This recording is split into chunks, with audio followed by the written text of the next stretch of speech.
Hi friends, thank you very much for clicking ABC Learning English Solution. Friends, today on this podcast we are gonna focus on this part, errors in pronoun.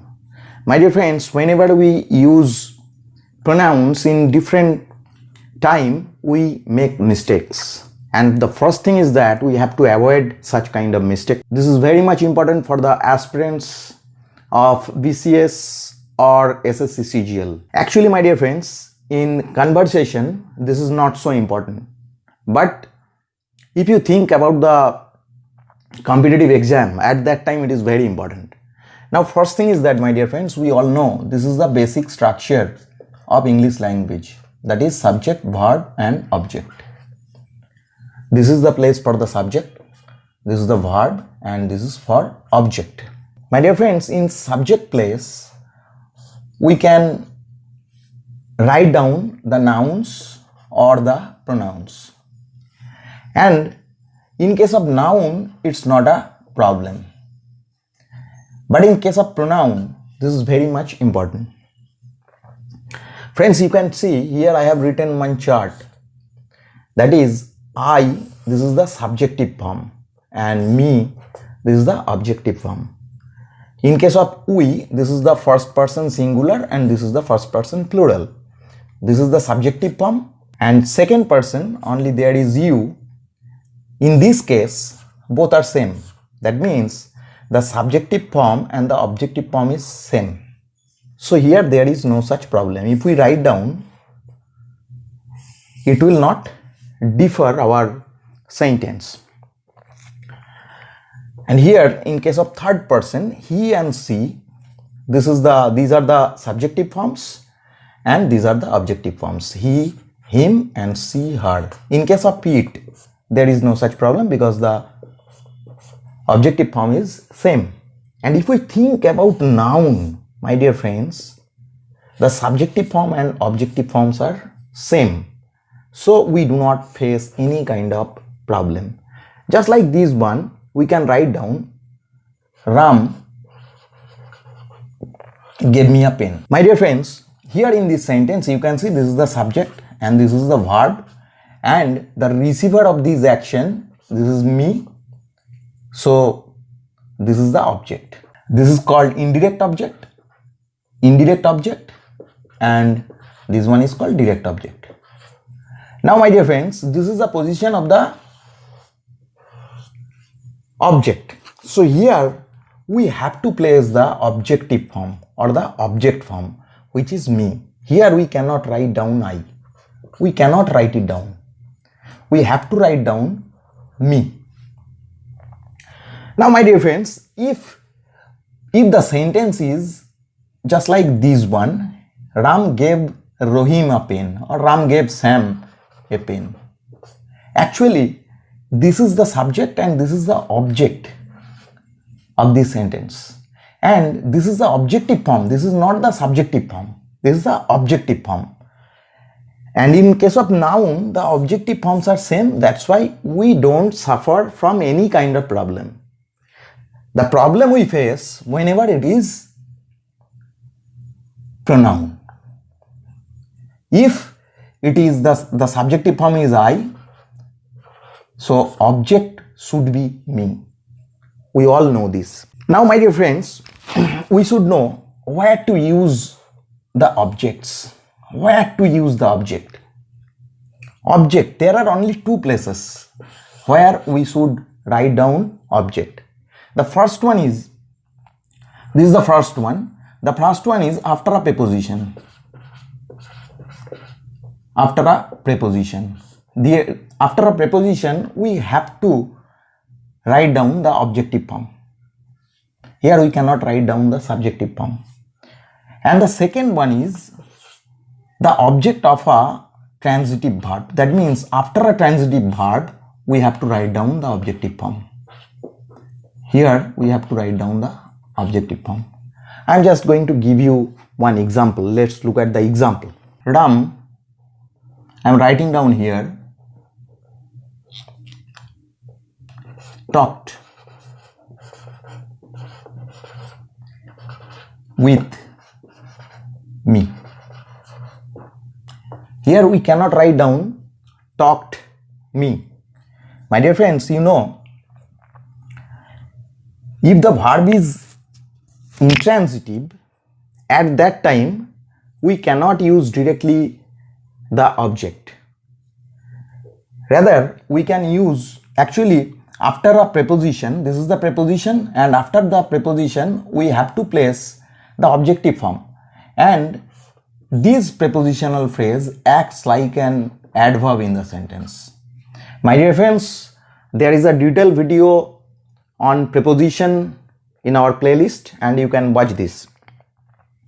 So here you can see, my dear friends, we have used one preposition and after that we have used the objective form. Actually, this is the object of this preposition.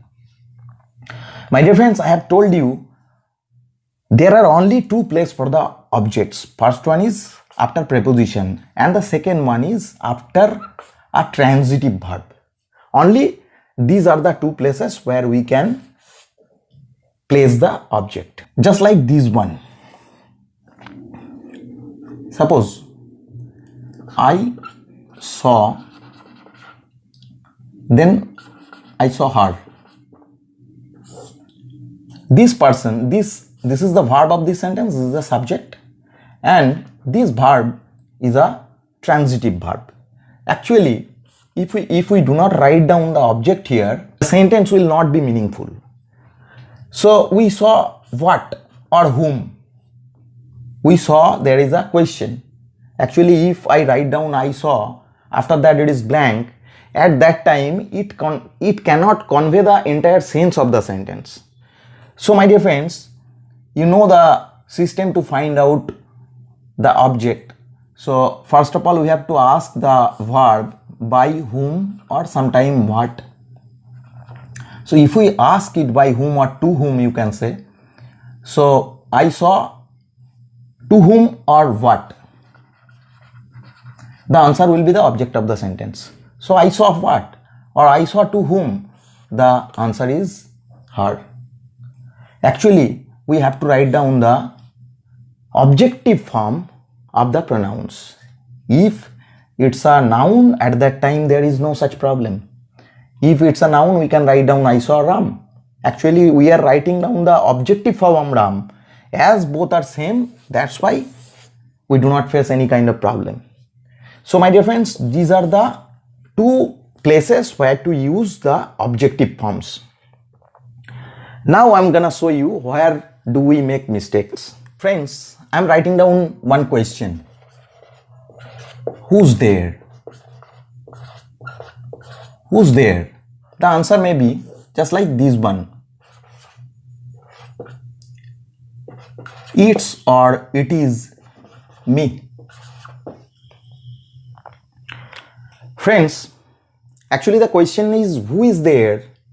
We are writing down the answer, it is me. Think about this one. Me is the objective form.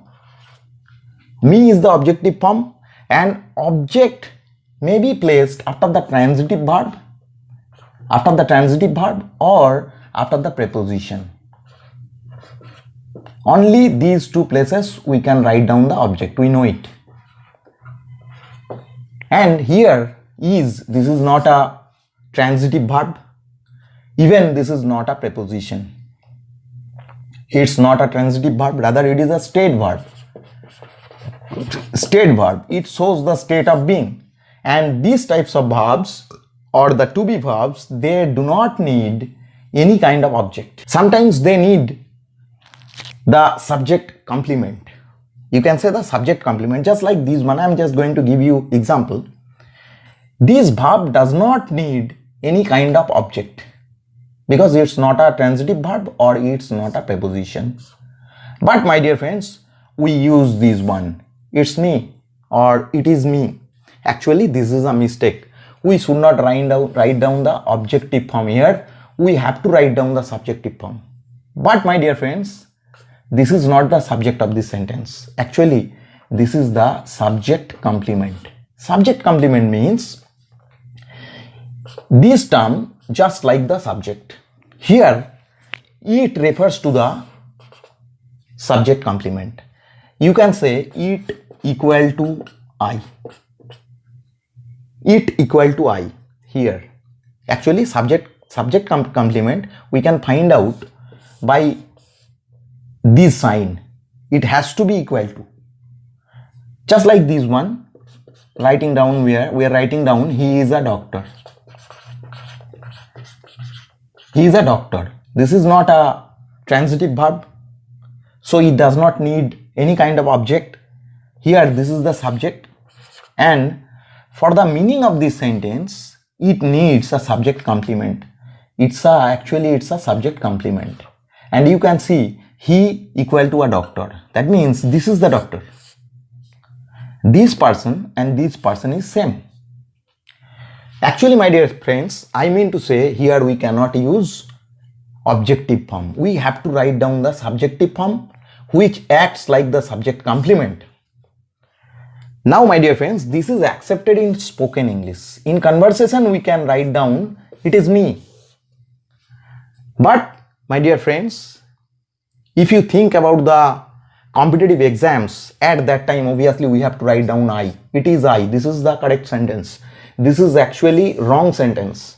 But you know, in conversation everything is acceptable. There is no such mistake in conversation. That means in informal English we can use this one, but in formal English we have to write down I. And my dear friends, you know, the competitive exam obviously it's a formal activity. In formal English we cannot write down object here. In formal English we can write down the object only these two places. My dear friends, I think you can understand this situation. I'm just going to show you another thing. Let's look at